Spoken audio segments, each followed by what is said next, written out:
This is Suburban On Air and Cohen in the City. Here is Mike Cohen.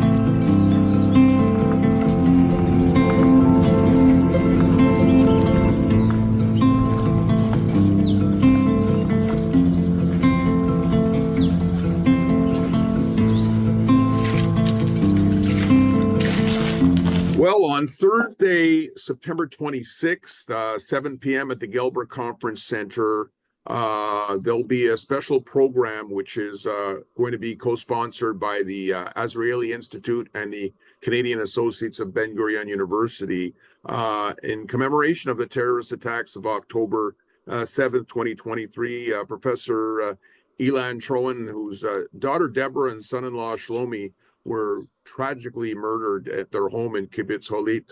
And Professor Troen is joining me now from Israel. He'll be there to talk about a lot of things beyond that tragedy. But first off, let me express the sympathies of everybody in the community for what you went through and what you are going through. How can you describe what happened to your daughter and your son-in-law? Where were you? And I understand you were even in communication with your grandson who survived the terrorist attack. This is a small country. Everybody has a cell phone. And one of the apps that we have is an app that alerts us whenever rockets are coming across the border, whether it's the Lebanese border or whether it's the border with Gaza.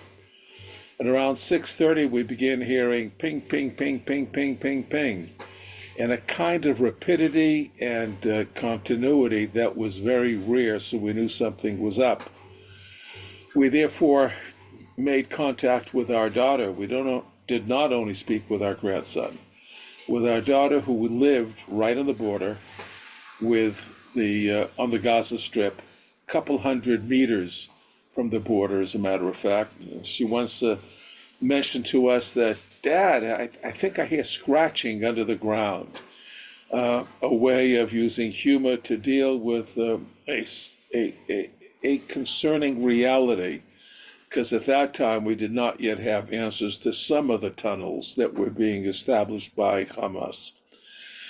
So we knew that something was up, but the extent of it, there was no way of knowing it until a short time later, when we had communication with her, and she shared that she heard Arabic, glass breaking, shots being fired, and that it was clear that they were under attack.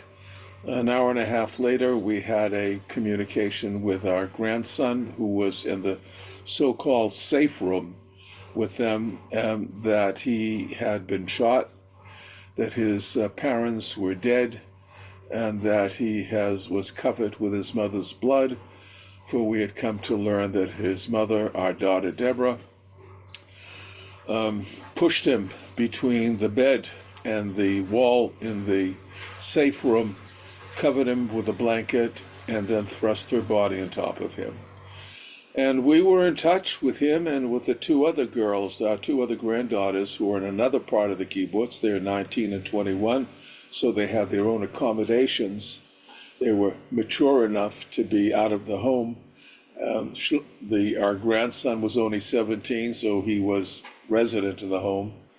And through these multiple communications with a family that extends from the south all the way up to the Golan Heights, we created a family chat, and we were in touch throughout the day. The last communication with our grandson was when he called us from a military vehicle, telling us that he was being taken to Soroka Hospital, which is the medical center associated with Ben-Gurion University, informing us that he was safe, to the extent that one is safe with a bullet in one's stomach, and that we meet him at the hospital. And of course, that was a no-brainer. We had gone to Jerusalem to spend Simchat Torah with another son and his family, and we just got in the car and barreled down Highway 6 together with other military equipment, and met him at the hospital. And we're there for his operation and for his recovery. The next day, he met with his sisters, who also survived, and they were in their room. They were not rescued until even later, something like 14 hours after the attack occurred. And but we were not alone in that. I mentioned that everybody had cell phones when we got to the hospital. There were probably members of the 580 families who had members, loved ones, friends, neighbors who were at the hospital being taken care of. It was an absolutely astounding scene. And it was astounding not only because of the concern by so many people, but the relative, how shall I say it, amity, desire to help, a concern that people shared with one another. There were tables laid out on the entrance to all the entrances to the hospital that were put up by people in the neighborhood to make sure there was food and drink, both for somebody who might be injured and for those who were seeking news, information of those who had been injured. So, yeah, we were in touch and we knew what was going on. Repeatedly, one of our sons who had deep connections with the military was trying to alert the army, please come and rescue his nephew who was in Kibbutz Holit. And the army ultimately came, but they were busy that day. Yeah. With hundreds upon hundreds upon hundreds of people who were flooding them with similar messages. So first off, I mean, you never get over something like this. You never get over the loss of a child, no matter what the circumstances. But these are circumstances so horrific that I'm sure, having lived in Israel since 1975, I'm sure a horrific thing like this never crossed your mind that something at this level could happen to your family. No, we knew we weren't coming to the safest place in the world. I had to volunteer to get to the army. We had 4 children and 1 in utero at the time when we made Aliyah. And the army was willing to let me off. I think they didn't want to be responsible for 5 orphans if something terrible happened. But that's part of the deal here.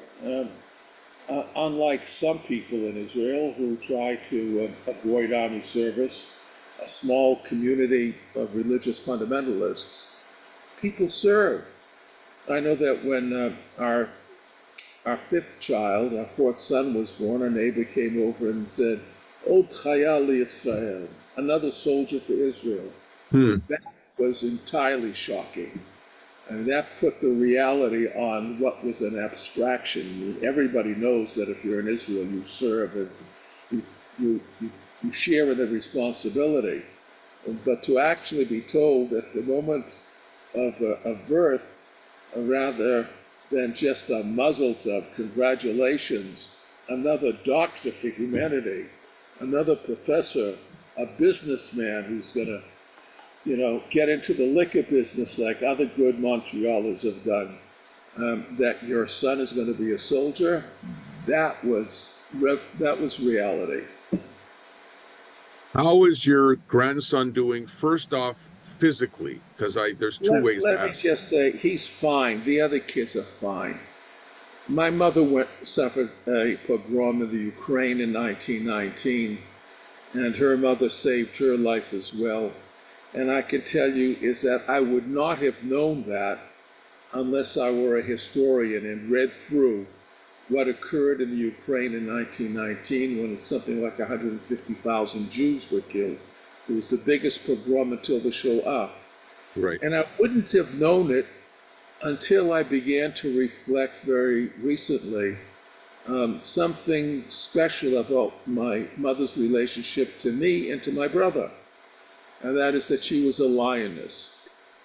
She was going to make sure that her sons were protected and given the best of everything, whatever means they were in the household. we were protected, some might even argue spoiled, something which we thought of as overprotection and perhaps not sufficiently spoiled. My point is that I don't know how it's going to play out. My mother was an entirely normal person. She worked, she was a member of the community, she had friends, she laughed, she danced, she had children, she lived a long and a wonderful life. And I expect that our children will, but it as well, but how that will manifest itself, in what particular aspect of character.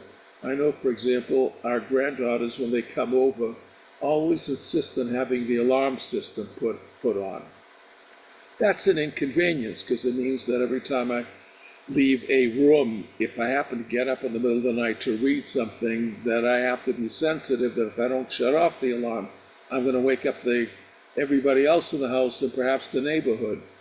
So that kind of special sensitivity expresses itself in one way, but it will surely express itself in many ways, even as they find the means, the capacity, the courage, the strength of character to live a normal life like all the rest of us, even if we haven't undergone that particular severe trauma.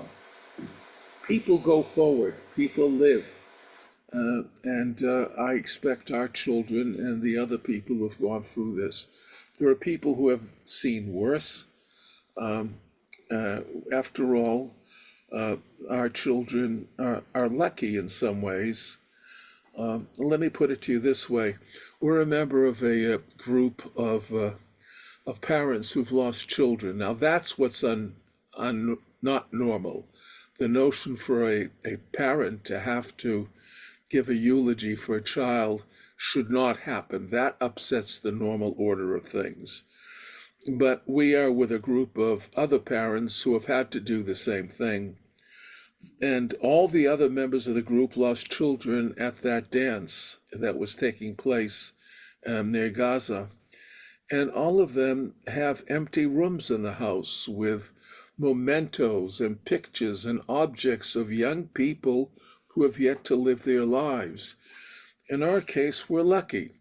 We have 3 grandchildren, 17, 19, 21, who are primed to go forward and meet life and to build lives.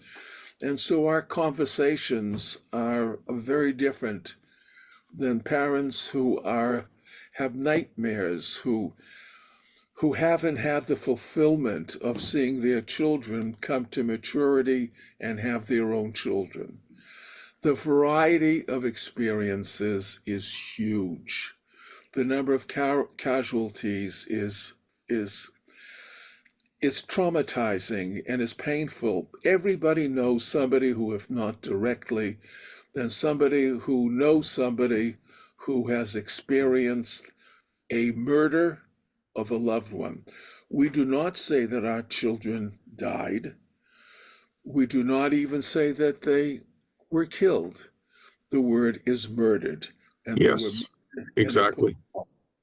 That is a special kind of circumstance. Then that helps explain the intense anger, frustration that most of us feel in this country, and may even explain some of our attitude towards the opprobrium, the criticism that we hear across the world, because we would say, well, don't you understand? Don't you understand what it means? There are still rockets coming over. Yeah. You talked October 7th, it isn't over. There were 100 rockets that came over today from the Lebanese border. Now, it's not over. I have one time I had 5 grandchildren who were serving in Gaza. Nice. I have one now finishing up a course in armored, and the Armored Corps. He's going to be in a tank. He's not in college. He's a brilliant, talented mathematician and physicist and musician, and he also does Talmud. But he's in a course to become a commander of a tank. I didn't have to do that at 18 or 19. These kids do so when they do so with enthusiasm, and they have the support of most of us because we understand that our lives are on the line and that we are facing not merely an enemy who seeks to deconstruct the Jewish state, but seeks to destroy us in ways that are barbaric and cruel and are very different from the kind of war that we are fighting. We do not go in and rape. We do not go in and decapitate children. We do not go in and indiscriminate people of whatever age, from young to people even older than I. We respond to rockets and the sources of rocket fire, even if they come from mosques, even if they come from areas where they by international law, they're not supposed to emanate from. So, and it's frustrating not to have that understood. The agenda of those who oppose us is extraordinary. They call it Israeli genocide. Read their stuff, listen to their broadcasts. They propose publicly the genocide of not only the end of a state, but the genocide of the people who live here. So we defend ourselves in means that some people think are unacceptable. Well said. Tell me about your history at Ben-Gurion University. It's a fascinating place. How long have you been there, and what's your focus? Oh, well, we came here in 1975, and the reason we chose to come here was because it was a new university. My wife and I had been at among the best places in North America. I did not go to McGill, although I've lectured there. I did not go to Concordia, although I've lectured there. Okay. I've also been to York and to British Columbia, and even to other places. But we had been to Ivy League schools, to Oxford, to Princeton, and to come to Israel was not to go to a place that was already settled and established, but to come to some place new and to take part in the building of it. And in 1975, the choice was Ben-Gurion University. It was the new university in the block. Right. And I had the privilege of being the founding dean of the Faculty of Humanities and Social Sciences. And not many of us get a chance to be a founding dean of a faculty, let alone of a faculty at an Israeli university. So we came here, and very glad that we did. It's a good place to build our lives. By the way, that helps explain why our children went to live on the Gaza border. If you have mentioned that you had been here, Yeah. had you taken a trip to that area when I first visited it around 1960, Yeah. it was a desert. There was nothing there. There were some islands of green around Right. clumps of houses that were the beginnings of kibbutzim. It's a garden. It's a veritable expanse of production and creativity and of the wonders of nature. It's a utopian community for when there is peace, of people who have found the wonderful blend of communal life, of sharing and interconnectedness, and with the satisfaction of making the desert bloom. That's a huge thing to do, to transform a countryside. One word about that, and only one. I write about this extensively. 250 million trees have been planted in Israel, Palestine, in the 20th century. The only place in the world that has such an enormous amount of greenery, of return to what natural habitat has been, is this country. 250 million trees have been planted by the Jewish National Fund. And we live in what was once a little piece of desert, and we have now about 120 different plants, lemon trees, pomegranate, grapes, and so on and so forth. They had that also sense of being pioneers. You can even be a professor and a pioneer by establishing a new institution. But my kids were musicians, and they brought music to where they lived. They went to Rimon School, which is the equivalent of Juilliard in Israel, and it's in Tel Aviv. That's where they met. That's where they fell in love, and they married. It's like Berkeley in Boston, Juilliard in New York.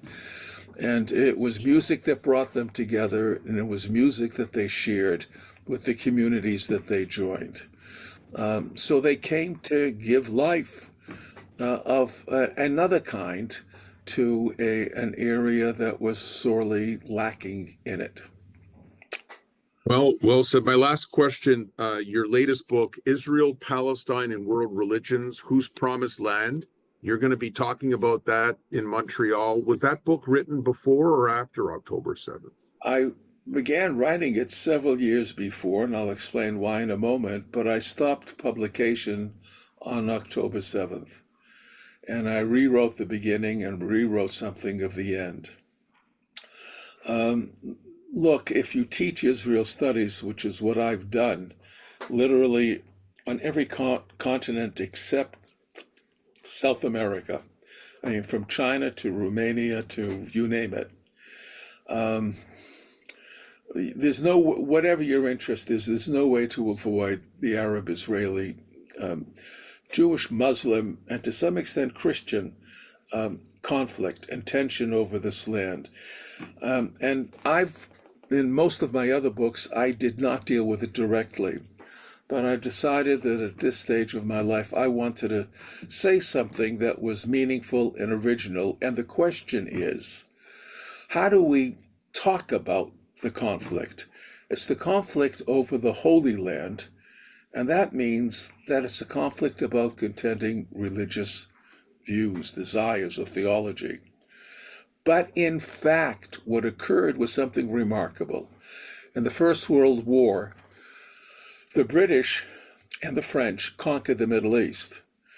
And in the aftermath of that conquest, they transformed what was the Muslim Ottoman Empire that still had a caliphate until 1922 into mandates that were intended to become modern states. How do we talk about competition between groups before international forum, or in the press, or in the academy, or in the public square? And the answer is we do so with secular language. We don't say, my God has privileged me, my God has promised me. We use other language. We use terms like historical rights, international law. We talk about indigeneity. We talk about colonial settler. We talk about a whole variety of concepts that are divorced from religion. So my question is, to what extent is the language of religion still extant? Not only the language, but the intentions of religion, the underpinnings of religion, the underpinnings of theology, somehow entangled with secular discourse? And the answer is, or my answer is, they are very entangled. So the book is a way of explaining to readers that they may be using secular discourse, but in fact they're engaging in an analysis, an examination, a pledge of allegiance to an event that has really elicited the deepest religious feelings of a large proportion of humanity. So the First World War did not end with the termination of theology. It rather ended with its transformation and its seeking of new forms expressed in secular language, and it is that tangle which I thought to unravel and to make clear. I can give you examples like, is it Arab land? When you say Arab land or Jewish land, is that a secular statement? When you say that Jews are colonial settlers, is that not another form of supersessionism that said Jews have exited from history and they have no connection with this place and they're merely foreign colonial usurpers? So there, one can go through a whole lexicon of language and ideas, and if you plumb not so deeply, you discover that, well, what you're saying in secular terms is really an alternative for very ancient religious statements. And I want to make one last statement, because I know you're limited in time, and I guess so am I, is that the book is far from being deterministic. In fact, I make clear that determinism is not part of my analysis of this conflict, that each one of the major monotheistic religions has multiple opportunities.